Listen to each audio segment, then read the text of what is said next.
ತಸ್ಮಾದ್ವಾಗಾತ್ಮಿಕಾ ದೇವಿ ಉಮಾದ್ಯಾಸ್ತು ಶಿವಾದಿಶು ಶಿವಾದೀನ್ ಬ್ರಹ್ಮವಾಯುವೋಸ್ತು ನಿಯಚ್ಛೇನ್ ಮಹದಾತ್ಮನೋಃ ತದ್ವಶತ್ವೇನ ತದ್ಧ್ಯಾನಂ ನಿಯಮೋ ನಾಮ ನಾಪರಃ ಕುತಸ್ತು ಮಾನುಷೋ ದೇವ ನಿಯಚ್ಛೇದ್ ವಿನಿಯಾಮಕಾನ್. ಭಾಗವತ ಸಾರೋದ್ಧಾರದ ಧ್ಯಾನ ಪ್ರಕರಣ ಅಂತ ಏನು ಭಾಗ ಇದೆ, ಅದರಲ್ಲಿ ನಾನಾ ಥರದ ಧ್ಯಾನಗಳನ್ನು ಹೇಗೆ ಮಾಡಬೇಕು ಅಂತ ವಿಷ್ಣು ತೀರ್ಥಾಚಾರ್ಯರು ತಿಳಿಸಿಕೊಟ್ಟೇ ಇದ್ದಾರೆ. ಅದರ ಜೊತೆಗೆ ನಮ್ಮಂಥವರಿಗೆ ತುಂಬ ಸುಲಭವಾಗಿ ಸಾಧ್ಯ ಆಗುವಂಥ ನಾನಾ ರೀತಿಯಾದ ಧ್ಯಾನಗಳನ್ನು ಕೂಡ ನಾನು ಬೇರೆ ಬೇರೆ ಕಡೆಗಳಲ್ಲಿ ಎಲ್ಲಿ ಓದಿದ್ದೇನೆ. ಮತ್ತು ಅದರಲ್ಲಿ ಯಾವುದನ್ನು ಕೆಲವನ್ನ ಯಥಾಶಕ್ತಿ ಯಥಾಮತಿ ಅನುಷ್ಠಾನಕ್ಕೆ ತಂದಿದ್ದೇನೆ. ಅಂಥದನ್ನು ಕೆಲವನ್ನ ತಮ್ಮೆದುರಿಗೆ ಹಂಚಿಕೋತಾ ಇದ್ದೇನೆ.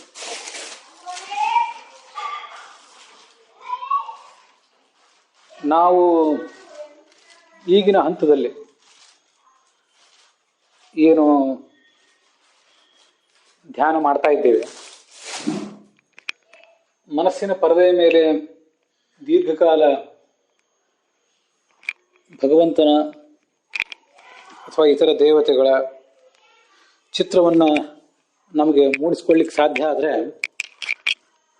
ಅದೇ ನಮ್ಮ ಪಾಲಿಗೆ ದೊಡ್ಡದು. ಮೂಡಿಸಿಕೊಂಡು ದೀರ್ಘಕಾಲ ಅಲ್ಲೇ ನಮಗೆ ಎಷ್ಟು ಸಾಧ್ಯವೋ ಅಷ್ಟು ಹೊತ್ತು ಅಲ್ಲೇ ಮನಸ್ಸನ್ನು ತೊಡಗಿಸ್ಲಿಕ್ಕೆ ಸಾಧ್ಯ ಆದರೆ ಅದು ಒಂದು ರೀತಿಯಾಗಿ ದೊಡ್ಡ ಸಾಧನೆಯೇ. ಆದರೆ ಅದೇ ಸಂದರ್ಭದಲ್ಲಿ ನಾವೊಂದು ಸಂಗತಿಯನ್ನು ತಿಳ್ಕೊಳ್ಬೇಕು. ನಾವೀಗ ಇನ್ನು ಪರೋಕ್ಷ ಜ್ಞಾನದ ಹಂತದಲ್ಲಿದ್ದೇವೆ. ಶಾಸ್ತ್ರಗಳ ಮೂಲಕ ಪರೋಕ್ಷ ಜ್ಞಾನವನ್ನು ಪಡ್ಕೊಂಡಿದ್ದೇವೆ ಅಷ್ಟೆ. ಪರೋಕ್ಷ ಜ್ಞಾನ ದೃಢ ಆದಾಗ ಮುಂದೆ ಅನೇಕ ಹಂತಗಳನ್ನು ದಾಟಿ ಹೋಗ್ತಾನೆ ಮನುಷ್ಯ.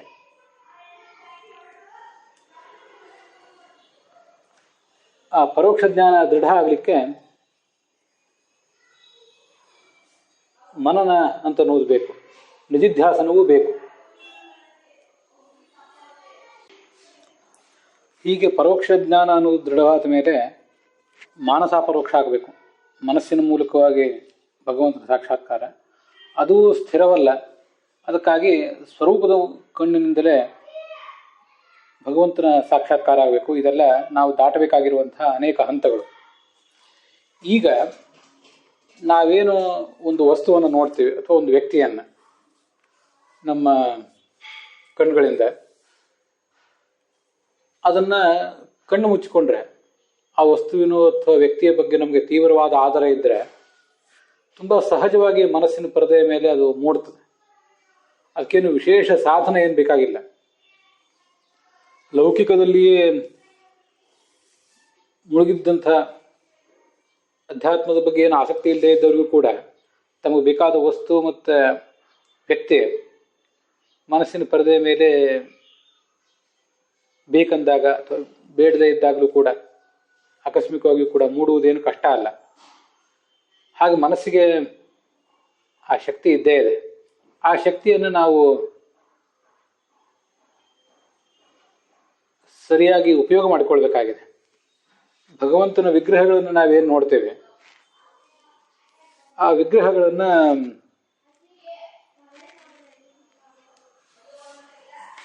ನೋಡಿ ಬಂದಿರುವಂತಹ ಸಂಸ್ಕಾರದಿಂದ ಭಗವಂತನ ಚಿತ್ರವನ್ನು ಮನಸ್ಸಿನ ಪರದೆಯ ಮೇಲೆ ಮೂಡಿಸ್ಕೊಳ್ಳಿಕ್ಕೆ ಪ್ರಯತ್ನ ಪಡಬೇಕು. ಹಾಗೆ ಮಾಡಿದಾಗ ನಮ್ಮ ಶಕ್ತಿಯನ್ನು ನಾವು ಸದುಪಯೋಗ ಮಾಡಿದಂತಾಗ್ತದೆ. ಸಾಮಾನ್ಯವಾಗಿ ಶಾಸ್ತ್ರಗಳಲ್ಲಿ ವರ್ಣನೆ ಮಾಡ್ತಿರ್ತಾರೆ, ಮನಸ್ಸಿಗೆ ಎಷ್ಟು ಶಕ್ತಿ ಇದೆಯೋ ಅಷ್ಟು ಶಕ್ತಿಯ ಪೈಕಿ 10% ಶಕ್ತಿಯನ್ನು ಕೂಡ ನಾವು ಸರಿಯಾಗಿ ಉಪಯೋಗ ಮಾಡ್ಕೊಳ್ಳೋದಿಲ್ಲ. ಆದ್ದರಿಂದ ಮನಸ್ಸಿನ ಶಕ್ತಿಯನ್ನು ವ್ಯರ್ಥವಾಗಿ ಹರಿದು ಹೋಗಲಿಕ್ಕೆ ಬಿಡದೆ ಅದನ್ನು ಉಪಯೋಗ ಮಾಡಿಕೊಂಡ್ರೆ ಈ ಸಾಧನೆಗಳೆಲ್ಲ ಸುಲಭ ಆಗ್ತವೆ. ಅದು ಬಹಳ ಮನಸ್ಸಿನ ಪರದೆಯ ಮೇಲೆ ಮೂಡಿಸಿಕೊಳ್ಳುವುದು ಬಹಳ ಸರಳ. ಆದ್ದರಿಂದ ಮನಸ್ಸಿನ ಪರದೆಯ ಮೇಲೆ ಮೂಡಿಸಿಕೊಂಡ ಆ ಚಿತ್ರವನ್ನು ದೀರ್ಘಕಾಲ ಧ್ಯಾನಿಸುವುದು ಮನುಷ್ಯನಿಗೆ ಬಹಳ ಕಷ್ಟದ ಕೆಲಸ ಏನಲ್ಲ, ಅಸಾಧ್ಯ ಏನಲ್ಲ. ಪ್ರಯತ್ನದಿಂದ ಅದು ಸಾಧ್ಯ ಆಗ್ಬೋದು. ಆದರೆ ಅಂಥ ಮನಸ್ಸಿನ ಪರದೆಯ ಮೇಲೆ ಮೂಡಿದಂಥ ಸಂಸ್ಕಾರಮಯವಾದ ಚಿತ್ರವನ್ನು ನೋಡ್ತಾ ನೋಡ್ತಾ ನನಗೇನಾದರೂ ಸಾಕ್ಷಾತ್ಕಾರ ಆಗಿಬಿಟ್ಟಿದೆಯೋ ಅಂತ ಸಾಧಕ ಭ್ರಮೆಗೆ ಒಳಗಾಗುವಂಥ ಒಂದು ಸಾಧ್ಯತೆ ಇರ್ತದೆ. ಭಗವಂತನ ಸಾಕ್ಷಾತ್ಕಾರ ವಾಸ್ತವಿಕವಾಗಿಯೇ ಭಗವಂತನನ್ನು ನಾವು ನೋಡಿಬಿಟ್ಟಿದ್ದೇವೇನೋ ಅಂತ ನಮಗೆ ಭ್ರಮೆ ಬರುವ ಸಾಧ್ಯತೆ ಇದೆ. ಕಣ್ಣೆದುರಿಗೆ ವಿಗ್ರಹವನ್ನು ನೋಡ್ತೀವಲ್ಲ, ಅದೆಷ್ಟು ಸಹಜವೋ, ವಿಗ್ರಹದ ಪೂಜೆ ನಡೆಯುವಾಗ ಯಾರೋ ಒಬ್ರು ಮಾಡುವಾಗ ಅಥವಾ ನಾವೇ ಮಾಡುವಾಗ ಅದನ್ನ ನೋಡ್ತಾ ಹೇಗೆ ಕೂತಿರ್ತೀವಲ್ಲ, ಅಷ್ಟೇ ಸುಲಭವಾಗಿ ಮನಸ್ಸಿನ ಪರದೆ ಮೇಲೆ ಮೂಡಿದ ವಿಗ್ರಹ ಅದು ಒಂದು ವಿಗ್ರಹನೇ ಅಷ್ಟೇ, ಅದೇ ಭಗವಂತ ಏನಲ್ಲ. ಅದನ್ನು ತುಂಬ ಸುಲಭವಾಗಿ ನೋಡ್ಲಿಕ್ಕೆ ಸಾಧ್ಯ ಇದೆ. ನಾವು ನೋಡಿರುವುದು ಮನಸ್ಸಿನ ಪರದೆ ಮೇಲೆ ಮೂಡಿರುವ ವಿಗ್ರಹವೇ ಹೊರತು ಸಾಕ್ಷಾತ್ ಭಗವಂತ ಅಲ್ಲ. ಸಾಕ್ಷಾತ್ ಭಗವಂತನ ನೋಡುವ ಕಾಲ ಇನ್ನು ಮುಂದೆ ಇದೆ ಅನ್ನುವ ಎಚ್ಚರ ಇರಬೇಕಷ್ಟೆ.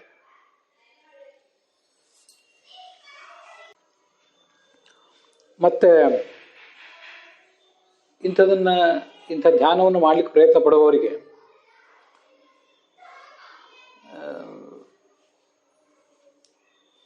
ಯಾವುದ್ಯಾವುದು ರಚನೆಗಳನ್ನು ಕನ್ನಡದಲ್ಲಿ ಅಥವಾ ಸಂಸ್ಕೃತದಲ್ಲಿ ಕಾವ್ಯ ಗುಣದಿಂದ ಕೂಡಿದ್ದಾಗಿರಬಹುದು, ಕಾವ್ಯ ಗುಣದಿಂದ ಕೂಡಿಲ್ಲದೆ ಇದ್ರೂ ಇರಬಹುದು, ಅಂಥದನ್ನ ಅವರು ರಚನೆ ಮಾಡುವಂಥ ಸಾಮರ್ಥ್ಯವನ್ನು ಪಡ್ಕೊಳ್ತಾರೆ. ಇದೆಲ್ಲವೂ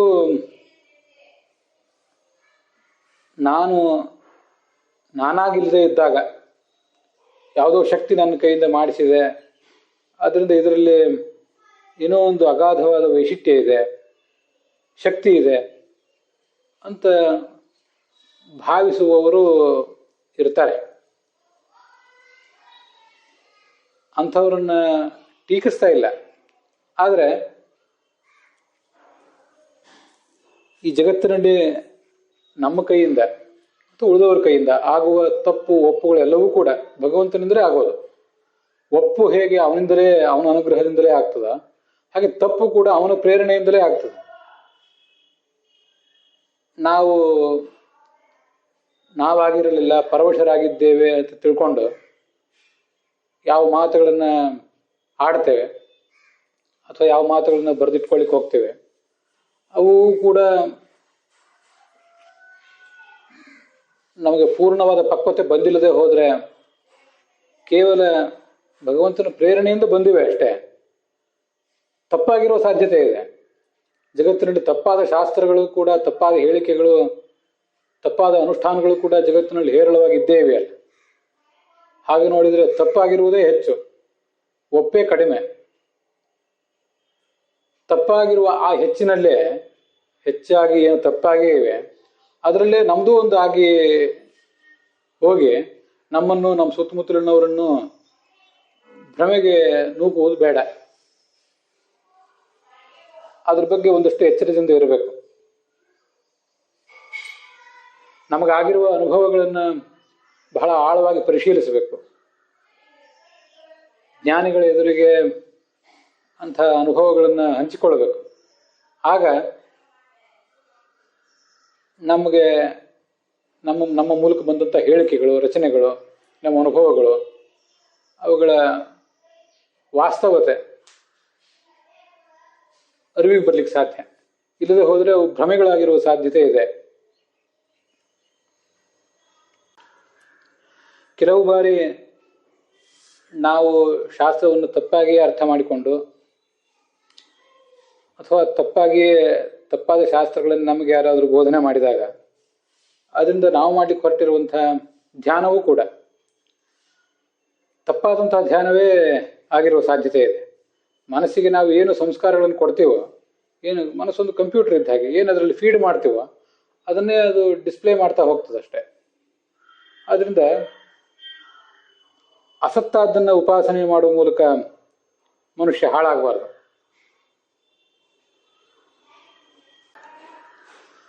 ಅಲ್ಲದೆ ಅಸತ್ತಿನ ಉಪಾಸನೆಯಿಂದ ಮತ್ತು ಅಚೇತನವಾದರ ಉಪಾಸನೆಯಿಂದ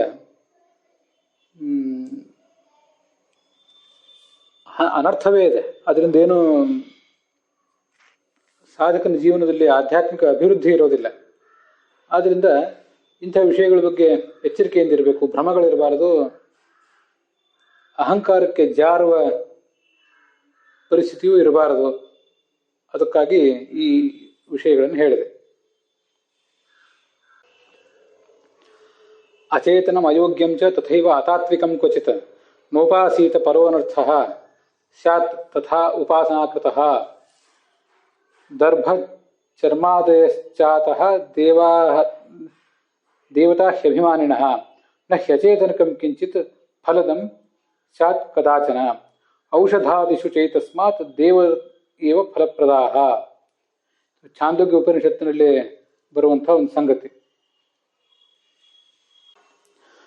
ಔಷಧಾದಿಗಳನ್ನು ನಾವೇನು ಸೇವನೆ ಮಾಡ್ತೀವಿ ಅಲ್ಲಿಯೂ ಕೂಡ ದೇವತೆಗಳೇ ಒಳಗಿದ್ದು ಫಲ ಕೊಡ್ತಾರೆ. ನಮಗವರು ಕಾಣಲಿಕ್ಕಿಲ್ಲ. ಅಂತೂ ಚೇತನವಾದರ ಉಪಾಸನೆ, ಯಥಾರ್ಥವಾದರ ಉಪಾಸನೆಯೇ ನಮ್ಮಿಂದ ನಡಿಬೇಕು.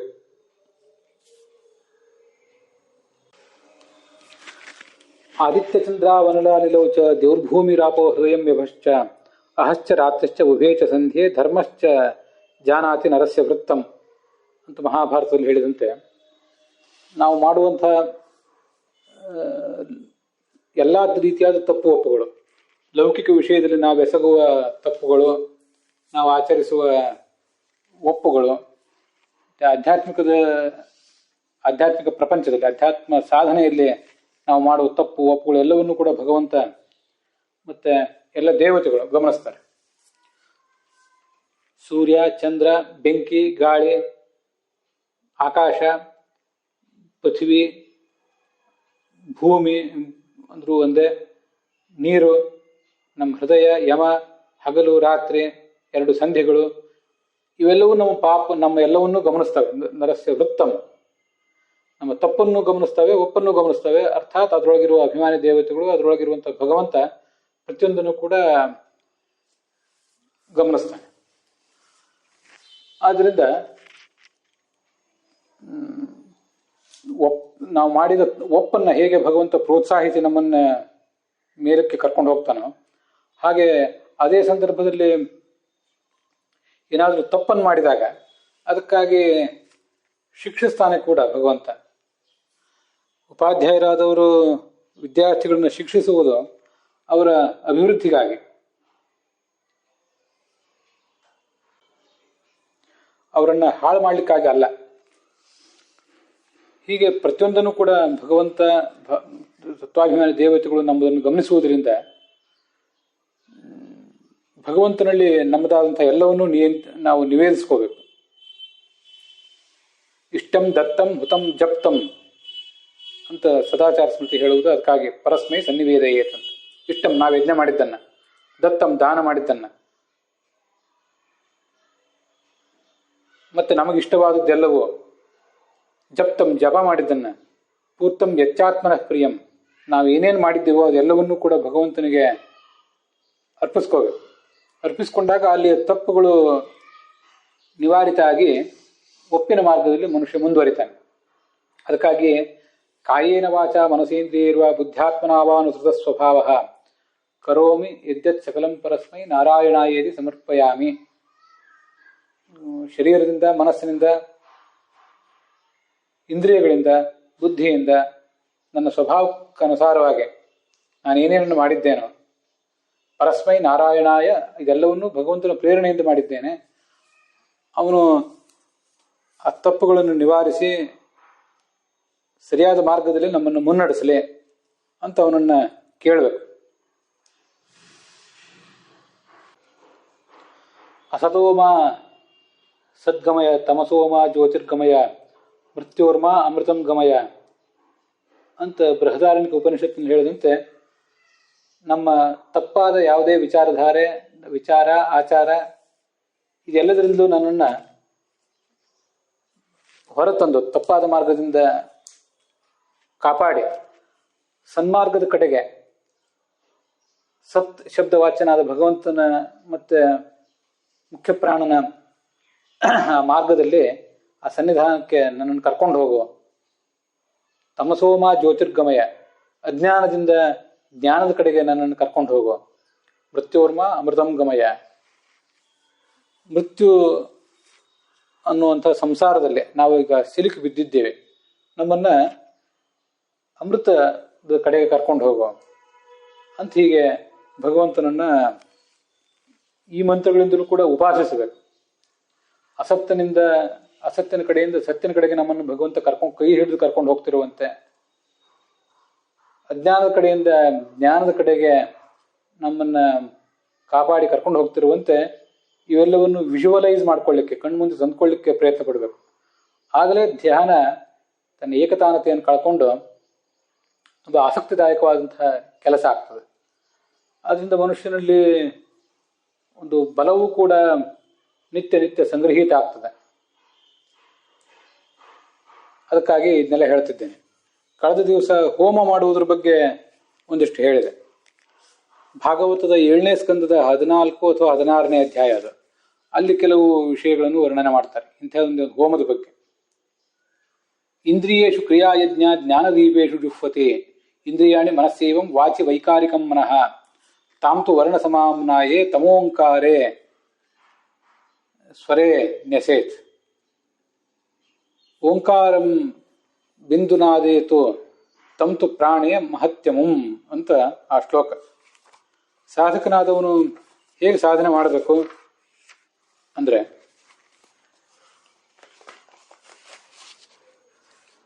ಕ್ರಿಯೆಗಳನ್ನೆಲ್ಲವನ್ನು ಇಂದ್ರಿಯದಲ್ಲಿ ಹೋಮ ಮಾಡಬೇಕು. ಇಂದ್ರಿಯಗಳನ್ನು ಮನಸ್ಸಿನಲ್ಲಿ, ಆ ಮನಸ್ಸನ್ನ ವಾಕಿನಲ್ಲಿ ಹೋಮ ಮಾಡಬೇಕು. ವಾಕನ್ನ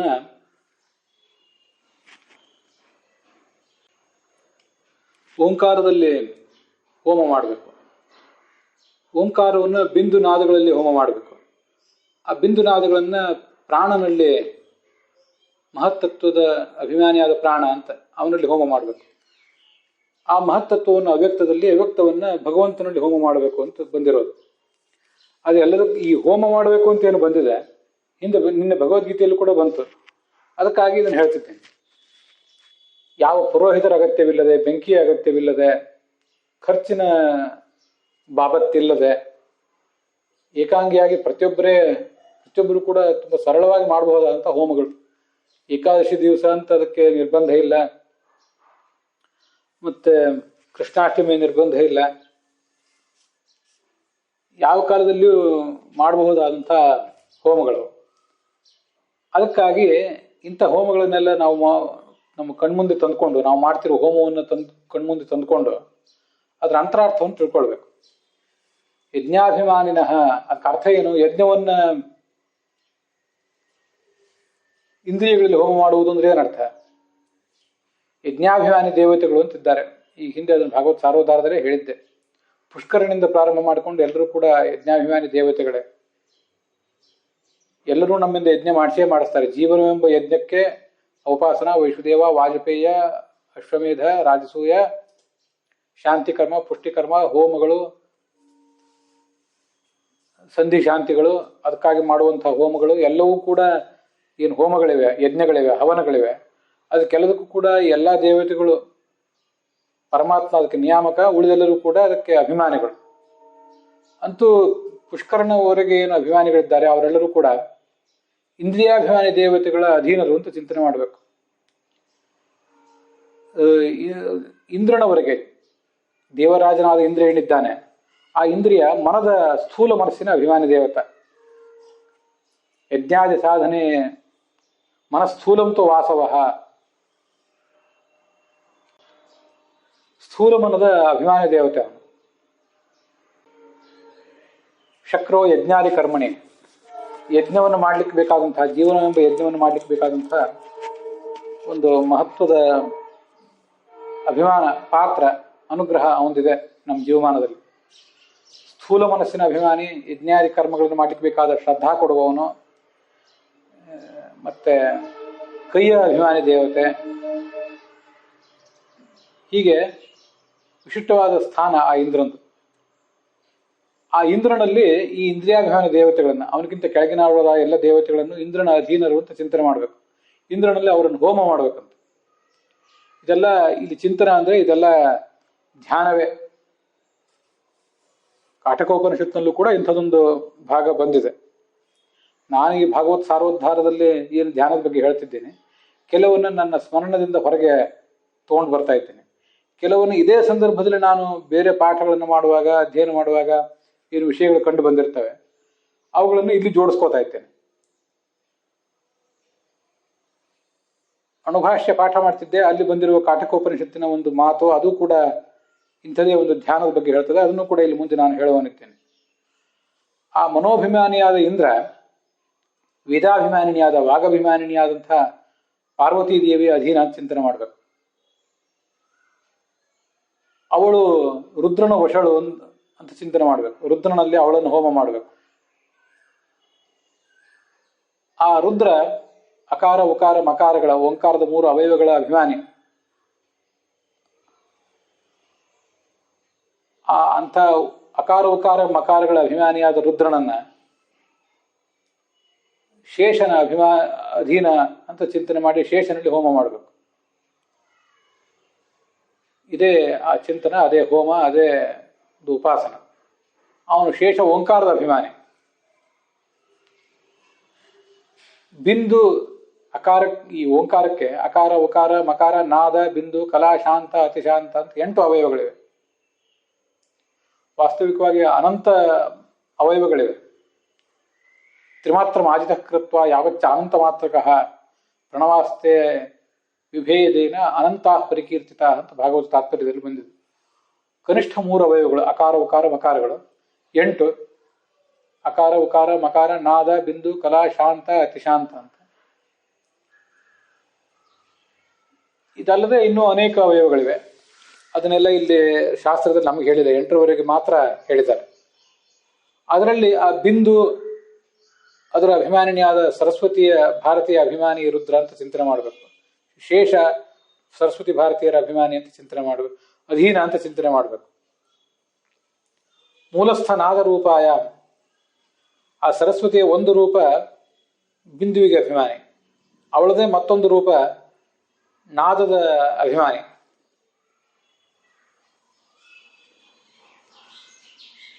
ಈ ಬಿಂದುವಿನ ಅಭಿಮಾನಿಯಾದ ರೂಪ ನಾದದ ಅಭಿಮಾನಿ ರೂಪದ ಅಧೀನ ಅಂತ ಚಿಂತನೆ ಮಾಡಬೇಕು. ತಾಂವಾಯೌತಂ ತಂ ಜನಾರ್ದನೆ, ಅವಳನ್ನ, ಆ ಸರಸ್ವತಿ ಭಾರತೀಯರನ್ನ ಪ್ರಾಣ ಚತುರ್ಮುಖರ ಅಧೀನರು ಅಂತ ಹೋಮ ಮಾಡಬೇಕು. ಪ್ರಕೃತವು, ಆ ಪ್ರಾಣ ಪ್ರಕೃತಿಯ ಅಗಾಧವಾದ ಈ ಪ್ರಕೃತಿ ಏನಿದೆ, ಚೇತನ ಪ್ರಕೃತಿಯಿಂದ ಅಭಿಮನ್ಯಮಾನವಾದ ಜಡ ಪ್ರಕೃತಿ, ಆ ಚೇತನ ಪ್ರಕೃತಿಯಲ್ಲಿ ಪ್ರಾಣನನ್ನು ಹೋಮಿಸ್ಬೇಕು. ಆ ಮಗ ತಾಯಿಯಲ್ಲಿ ಹೋಗಿ ಸೇರ್ಕೋತಾನೆ. ನಾವು ಅಗ್ನಿಯಲ್ಲಿ ಮಾತ್ರ ಹೋಮ ಮಾಡ್ತಿರ್ತೀವಿ, ತುಪ್ಪ ಅನ್ನ ಮೊದಲಾದವುಗಳನ್ನು. ಆ ತಾಯಿ ಪ್ರಕೃತಿ ಏನಿದ್ದಾಳೆ, ಅವಳು ಪೃಥ್ವಿ ಅಪ್ಪು ತೇಜಸ್ಸು ವಾಯು ಆಕಾಶ ಎಲ್ಲವೂ ಹೌದು. ಈ ಜಗತ್ತೇ ಒಂದು ಯಜ್ಞಕುಂಡ, ಸಮಸ್ತ ವಿಶ್ವವೇ ಬ್ರಹ್ಮಾಂಡವೇ ಒಂದು ಯಜ್ಞಕುಂಡ. ಆ ಯಜ್ಞಕುಂಡದಲ್ಲಿ ಆ ಲಕ್ಷ್ಮೀ ಎಂಬ ಅಗ್ನಿ ಇದ್ದಾಳೆ. ಅವಳಲ್ಲಿ ಈ ಪ್ರಾಣ ಚತುರ್ಮುಖರನ್ನ ಸಾಧಕೋತ್ತಮರು, ಸಾಧಕರಲ್ಲಿ, ಈಗ ಸಂಸಾರದಲ್ಲಿ ಬದ್ಧರಾಗಿದ್ದು ಮುಂದೆ ಮುಕ್ತಿಯನ್ನು ಹೊಂದಬೇಕಾದವರಲ್ಲಿ ಅತ್ಯಂತ ಎತ್ತರದವರು ಅವರು. ಅವರನ್ನ ಆ ವಿಶಾಲವಾದ ಯಜ್ಞಕುಂಡದಲ್ಲಿ ಹೋಮ ಮಾಡಬೇಕು. ಕಣ್ಮುಂದೆ ತಂದ್ಕೊಳ್ಳಿಕ್ಕೆ ತುಂಬಾ ಅದ್ಭುತವಾದ ಮನೋಹರವಾದ ಸಂಗತಿ ಇದು. ಹಿಂದೆ ಹೇಳಿದ್ದೇ ಇದನ್ನು. ಮನೆಯಲ್ಲಿ ದೇವರ ಎದುರು ಕೂತ್ಕೊಂಡು ಸಂಧ್ಯಾ ವಂದನೆ, ದೇವ್ರ ಪೂಜೆ ಇದನ್ನೆಲ್ಲ ಮಾಡೋದಕ್ಕಿಂತ ತುಳಸಿ ಕಟ್ಟೆ, ದನದ ಕೊಟ್ಟಿಗೆ, ನದಿ ಸರೋವರಗಳ ತೀರಗಳು, ಅಲ್ಲೆಲ್ಲ ಕೂತ್ಕೊಂಡ್ರೆ ಪೃಥ್ವಿ ಅಪ್ಪು ತೇಜಸ್ಸು ವಾಯು ಆಕಾಶಗಳ ಅರ್ಥಾತ್ ಪ್ರಕೃತಿಯ ಮಡಿಲಲ್ಲಿ ಕೂತ್ಕೊಂಡು ಇದನ್ನೆಲ್ಲ ಮಾಡಿದ್ದಾದ್ರೆ ಅದೆಲ್ಲವೂ ಭಗವಂತನ ಪ್ರತೀಕ ಹೇಗೆ, ಮತ್ತೆ ಅದೆಲ್ಲವೂ ನಾವು ಈ ನಡೀತಿರುವ ಹೋಮಕ್ಕೆ ಹೇಗೆ ಯಜ್ಞಕುಂಡ ಅನ್ನುವುದು ಸ್ವಲ್ಪ ಕಾಲ ಆದರೂ ಯಥಾಮತಿ ಯಥಾಶಕ್ತಿ ನಮಗೆ ಸ್ಮರಣೆ ಬರ್ಲಿಕ್ಕೆ ಸಾಧ್ಯ. ಜಗತ್ತಿನ ಅಗಾಧತೆ, ಅದ್ರ ಮುಂದೆ ನಾವೆಷ್ಟು ಸಣ್ಣವರು, ಅನ್ನೋದು ನಮಗೆ ಗೊತ್ತಾಗಲಿಕ್ಕೆ ಸಾಧ್ಯ. ಕಾಲ ದೇಶಗಳು ಎಷ್ಟು ಅಗಾಧ, ಅದರ ಅಭಿಮಾನಿಗಳಾದಂಥ ದೇವತೆಗಳು, ಅವರ ಅಂತರ್ಯಾಮಿಯಾದ ಭಗವಂತ,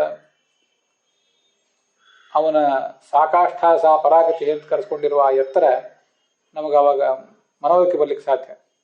ಮನುಷ್ಯನ ಅಹಂಕಾರ ಸಾಧನೆ ಮಾರ್ಗದಲ್ಲಿ ಅವನೆಷ್ಟು ಸಣ್ಣವನು, 60-70 ವರ್ಷ ಬದುಕುವಂಥ ಈ ಮನುಷ್ಯ 31,104 ಕೋಟಿ ವರ್ಷಗಳ ದೀರ್ಘಕಾಲ ಬದುಕುವ ಚತುರ್ಮುಖನ ಎದುರಿಗೆ ಎಷ್ಟು ಸಣ್ಣವನು ಅನ್ನುವುದು ನಮ್ಮ ಗಮನಕ್ಕೆ ಬರ್ಲಿಕ್ಕೆ ಸಾಧ್ಯ. ನಮ್ಮ ಒಂದು ಇತಿಮಿತಿ ನಮ್ಮನ್ನ ವಿನಮ್ರನನ್ನಾಗಿ ಮಾಡ್ಲಿಕ್ಕೆ ಸಾಧ್ಯ. ತಾಮೇವ ಪುರುಷೋತ್ತಮ, ಆ ಪ್ರಕೃತಿಯನ್ನ ಪುರುಷೋತ್ತಮ ಅಂತ ಕರೆಸ್ಕೊಂಡಿರುವ, ಅಕ್ಷರಾಕ್ಷರ ಪುರುಷರಿಗಿಂತಲೂ ಉತ್ತಮನಾದ ಪುರುಷೋತ್ತಮ ಅಂತ ಕರೆಸ್ಕೊಂಡಿರುವ ಭಗವಂತನಲ್ಲಿ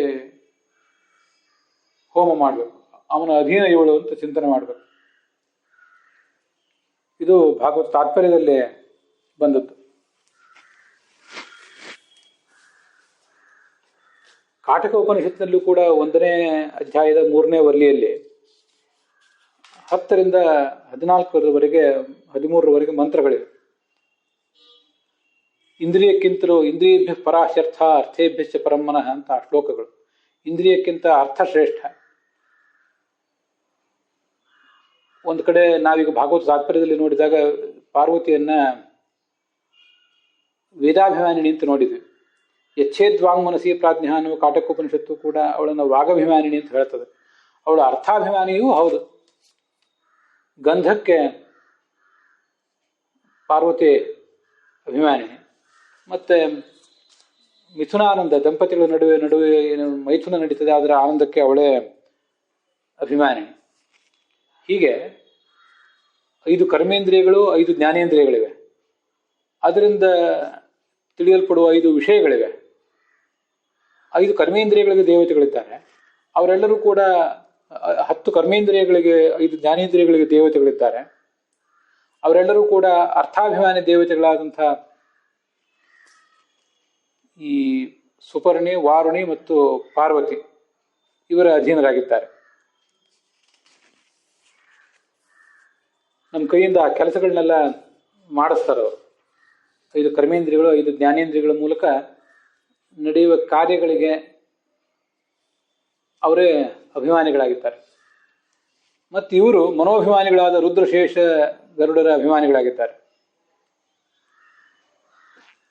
ಅವತ್ತು ಹೇಳಿದ್ದೆ, ರುದ್ರ ನಮ್ಮಿಂದ ಮನನ ಮಾಡಿಸ್ತಾನೆ. ರುದ್ರಾಂತರ್ಗತನಾದ ಭಗವಂತನನ್ನು ಧ್ಯಾನ ಮಾಡುವಾಗ ನಾವು ಶ್ರವಣ ಮಾಡಿದ ವಿಷಯಗಳು ನಮಗೆ ಚೆನ್ನಾಗಿ ಮನವರಿಕೆ ಆಗಬೇಕು. ಆ ಥರ ಮಾಡುವಂತ ರುದ್ರನನ್ನು ಪ್ರಾರ್ಥನೆ ಮಾಡಬೇಕು. ವೀಂದ್ರ ಅಂದರೆ ಗರುಡ, ಅವನು ನಮಗೆ ಧ್ಯಾನ ಮಾಡಿಸ್ತಾನೆ. ಗರುಡೋ ಧ್ಯಾನ ಗೋಚರಂ, ಹಿಂದೆನೂ ಬಂದಿದೆ ಇದು. ಧ್ಯಾನ ಪ್ರಕರಣದಲ್ಲಿ ಮತ್ತೊಮ್ಮೆ ಹೇಳ್ತಿದ್ದೇನೆ ಅಷ್ಟೆ. ಶೇಷೋ ವ್ಯಾಖ್ಯಾನ ಗೋಚರಂ, 1000 ನಾಲಿಗೆಯ ಶೇಷ ನಮ್ಮ 1 ನಾಲಿಗೆಯಿಂದಾದರೂ ಸರಿಯಾಗಿ ಪ್ರವಚನ ಮಾಡಿಸಲಿ ಅಂತ ಕೇಳಬೇಕು. ಶ್ರವಣೇಂದ್ರಿಯದ ಅಭಿಮಾನಿಗಳಾದ ಚಂದ್ರ ಮತ್ತು ಅವನ ಪತ್ನಿಯರು ಸರಿಯಾಗಿ ಶ್ರವಣ ಮಾಡಿಸ್ಬೇಕು, ಶೇಷ ವ್ಯಾಖ್ಯಾನ ಮಾಡಿಸ್ಬೇಕು, ರುದ್ರ ಮನನ ಮಾಡಿಸ್ಬೇಕು, ಗರುಡ ಧ್ಯಾನ ಮಾಡಿಸ್ಬೇಕು. ಒಟ್ಟಾರೆ ಗರುಡನೇ ನಾವೀಗ ಧ್ಯಾನ ಪ್ರಕರಣವನ್ನೇ ನೋಡ್ತಿರೋದ್ರಿಂದ ಗರುಡನ ಪಾತ್ರ ಅಲ್ಲಿ ಬಹಳ ದೊಡ್ಡದಿದೆ ಅನ್ನುವುದು ನಮಗೆ ಗೊತ್ತಿರಬೇಕು. ಗರುಡಾಂತರ್ಗತನಾದಂತಹ ಭಗವಂತನನ್ನ ಧ್ಯಾನ ಮಾಡಬೇಕು. ಆ ಗರುಡ ಶೇಷ ರುದ್ರರಿಗಿಂತ ಬುದ್ಧಿಭಿಮಾನಿನಿ ದೇವತೆಯಾದ ಸರಸ್ವತಿ ದೊಡ್ಡವಳು. ಮನನ ಮಾಡಿ, ಧ್ಯಾನ ಮಾಡಿ, ವ್ಯಾಖ್ಯಾನ ಮಾಡಿ ಗಳಿಸಬೇಕಾದ್ದು ನಾವು ಬುದ್ಧಿಯನ್ನೇ. ಬುದ್ಧಿ ಗಳಿಸದೆ ಹೋದರೆ ಮಾಡಿದ ಮನನ, ಮಾಡಿದ ವ್ಯಾಖ್ಯಾನ, ಶಾಸ್ತ್ರ ಪ್ರವಚನ, ಧ್ಯಾನ ಎಲ್ಲವೂ ವ್ಯರ್ಥ ಆಗಿ ಹೋಗ್ತದೆ. ಅವಳಿಗಿಂತ ಬ್ರಹ್ಮ ಮಹಾನ್ ಆತ್ಮಶಬ್ದವಾಚ್ಯನಾದ ಎಲ್ಲ ಜೀವರ ಅಭಿಮಾನಿಯಾದ, ಮಹತ್ತತ್ವದ ಅಭಿಮಾನಿಯಾದ ಚತುರ್ಮುಖ ದೊಡ್ಡವನು. ಅವನಿಗಿಂತ ಅವ್ಯಕ್ತ ಶಬ್ದವಾಚ್ಯರಾದ ರಮಾ ದೊಡ್ಡವಳು. ಅವಳಿಗಿಂತ ಪುರುಷ ಅಂತ ಕರೆಸ್ಕೊಂಡಿರುವಂತಹ ಭಗವಂತ ದೊಡ್ಡವನು. ಸಾಕಾಷ್ಠ ಸಾ ಪರಾಗತಿ, ಅವನೇ ದೊಡ್ಡವನು ಅಂತ ಅಲ್ಲಿ ಬಂದಿರೋದು. ನಾವು ಹಿಂದೆನೂ ಕೂಡ ಅನೇಕ ಬಾರಿ ಹೇಳಿದ್ದೆ, ಸಂಧ್ಯಾ ವಂದನೆ, ದೇವ್ರ ಪೂಜೆ ಇತ್ಯಾದಿ ಪ್ರಸಂಗಗಳನ್ನು ನಾವು ಹೇಗೆ ಮಾಡಬೇಕು ಅಂತ. ಸಂಧ್ಯಾ ವಂದನೆಯಲ್ಲಿರುವ ಎಲ್ಲ ಮಂತ್ರಗಳನ್ನು ಬದಲಾಯಿಸ್ಕೊಳ್ಳಿಕ್ಕೆ ನಮಗೆ ಅಧಿಕಾರ ಇಲ್ಲ. ಆದರೆ ಕನಿಷ್ಠ ಪಕ್ಷ ದೇವರಿಗೆ ನಾವು ಮಂಗಳಾರತಿ ಮಾಡುವಾಗ, ಧೂಪಾರತಿ ಮಾಡುವಾಗ, ಪ್ರದಕ್ಷಿಣ ನಮಸ್ಕಾರಗಳನ್ನು ಹಾಕುವಾಗ ಇಂಥ ಶ್ಲೋಕಗಳನ್ನು ತಾರತಮ್ಯವನ್ನು ತೋರಿಸುವಂಥ ಶ್ಲೋಕಗಳನ್ನು ಮತ್ತು ಮಾನಸಿಕ ಯಜ್ಞ ಇತ್ಯಾದಿಗಳನ್ನು ತೋರಿಸುವಂಥ ಶ್ಲೋಕಗಳನ್ನು ಆ ಸಂದರ್ಭದಲ್ಲಿ ಹೇಳಬೇಕು. ಪುಸ್ತಕದಲ್ಲಿ ಮುದ್ರಿತ ಆಗಿರೋ ಶ್ಲೋಕಗಳನ್ನೇ ಹೇಳಬೇಕಂತೇನಿಲ್ಲ. ಕನಿಷ್ಠ ಪಕ್ಷ ಆ ಮಂಗಳಾರತಿ, ಧೂಪಾರತಿ ಇತ್ಯಾದಿಗಳಿಗೆ ಸಂಬಂಧಪಟ್ಟಂತೆ.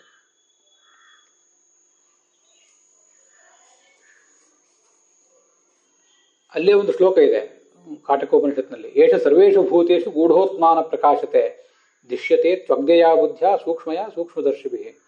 ಎಲ್ಲ ಪ್ರಾಣಿಗಳಲ್ಲಿ ನಮ್ಮಂಥ ಹುಲುಮಾನವರಿಂದ ಹಿಡಿದು ಮಹಾಮಾನವನಾದಂಥ ಮಹಾಪುರುಷನಾದಂಥ ಚತುರ್ಮುಖ ಬ್ರಹ್ಮನಲ್ಲೂ ಕೂಡ ಅವನು ಒಬ್ಬ ಭೂತನೇ. ಅವನಲ್ಲೇ ಈ ಗೂಢನಾಗಿ ಈ ಪರಮಾತ್ಮ ಇದ್ದಾನೆ. ಅವನು ಕಾಣೋದಿಲ್ಲ ಹೊರಗೆ.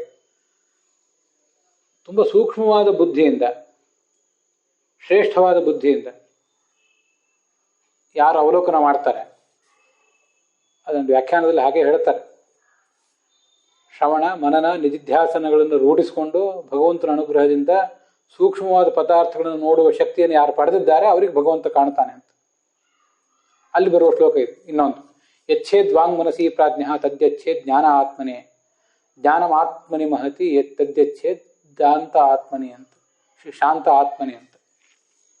ಇದು ಬ್ರಹ್ಮಸೂತ್ರ ಭಾಷ್ಯದಲ್ಲಿ 2ನೇ ಅಧ್ಯಾಯದ 3ನೇ ಪಾದದಲ್ಲಿ ಅಂತರಾಧಿಕರಣದಲ್ಲಿ ಬಂದಿರುವಂಥ ಒಂದು ಸೂತ್ರ.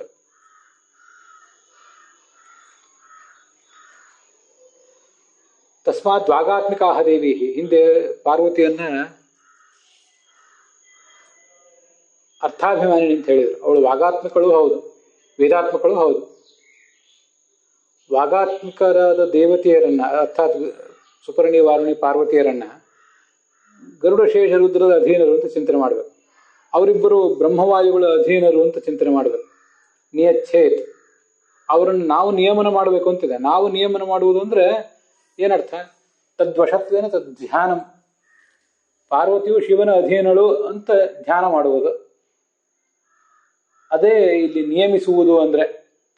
ನಾವೇನು ಇಂಥ ಹುಲುಮಾನವರು ಕುತಸ್ತು ಮಾನುಷೋ ದೇವಾನ್ ನಿಯಚ್ಛೇದ್ ವಿನಿಯಾಮಕಾನ್, ನಮಗೆ ನಿಯಾಮಕರಾದಂತಹ, ನಮ್ಮನ್ನೇ ನಿಯಂತ್ರಿಸುವ, ನಮ್ಮನ್ನೇ ಕಂಟ್ರೋಲ್ ಮಾಡುವಂತಹ ದೇವತೆಗಳನ್ನ ಹುಲುಮಾನವರಾದಂತಹ ನಾವೇನು ನಿಯಂತ್ರಿಸ್ತೇವೆ.